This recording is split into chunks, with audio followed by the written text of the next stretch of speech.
ಹರೇ ಕೃಷ್ಣ.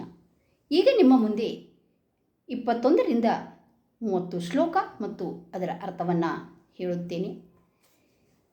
ತೇ ತಂ ಭುಕ್ತ್ವಾ ಸ್ವರ್ಗಲೋಕಂ ವಿಶಾಲಂ ಕ್ಷೀಣೇ ಪುಣ್ಯಮರ್ತ್ಯಲೋಕಂ ವಿಶಂತಿ ಏವಂ ತ್ರೈರ್ಧರ್ಮಮನುಪ್ರಪನ್ನಾ ಗತಾಗತಂ ಕಾಮಕಾಮಲಭಂತೆ. ಅವರು ವಿಶಾಲವಾದ ಸ್ವರ್ಗ ಸುಖವನ್ನು ಅನುಭವಿಸಿ ಪುಣ್ಯವು ಕ್ಷೀಣಿಸುತ್ತಲೇ ಮನುಷ್ಯ ಲೋಕದಲ್ಲಿ ಪ್ರವೇಶಿಸುತ್ತಾರೆ. ಈ ರೀತಿ ಕರ್ಮಕಾಂಡವೇ ಗತಿ ಎಂದು ತಿಳಿದ ಕಾಮದಾಸರಿಗೆ ಆಗಮನವೂ ತಪ್ಪುವುದಿಲ್ಲ. ಅನನ್ಯಾಶ್ಚಿಯಂತತಂ ಮಾಂ ಯೇ ಜನಾ ಪರ್ಯಪಾಸತೆ ತೇಷಾಂ ನಿತ್ಯಭಿಯುಕ್ತಾನಾಂ ಯೋಗಕ್ಷೇಮಂ ವಹಮ್ಯಹಂ. ವಿಧಿವಿರಾಮವಿಲ್ಲದೆ ಅನನ್ಯ ಚಿಂತೆಯಿಂದ ನನ್ನನ್ನು ಸೇವಿಸುವ ಜನರ ಯೋಗಕ್ಷೇಮಗಳನ್ನು ನಾನೇ ನಿರ್ವಹಿಸುತ್ತೇನೆ. ಏ ಪೆನ್ಯದೇವತಾ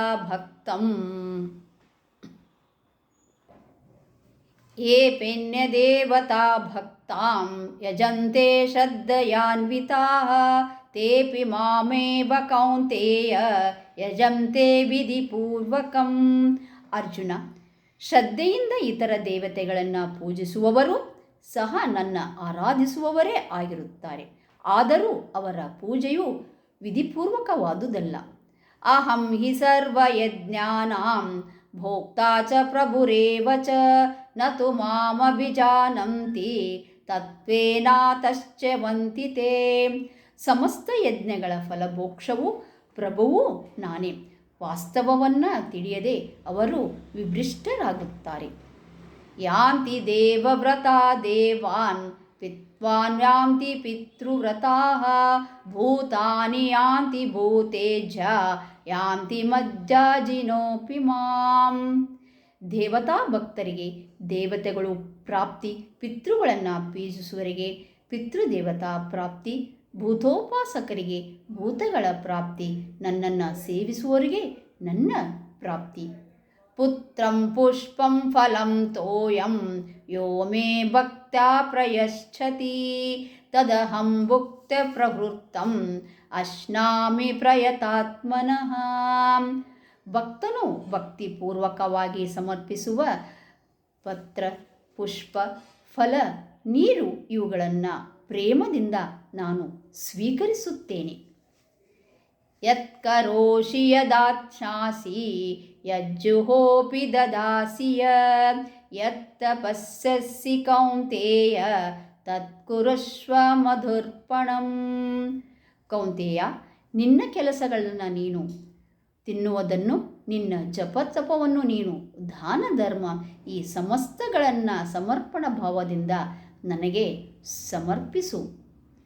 ಶುಭಾಶುಭ ಫಲೈರೇವಂ ಮೋಕ್ಷಸ್ಯ ಕರ್ಮ ಬಂಧನೈಃ ಸನ್ಯಾಸಯೋಗಯುಕ್ತಾತ್ಮ ವಿಮುಕ್ತೋ ಮಾಮುಪೈಷ್ಯಸಿ.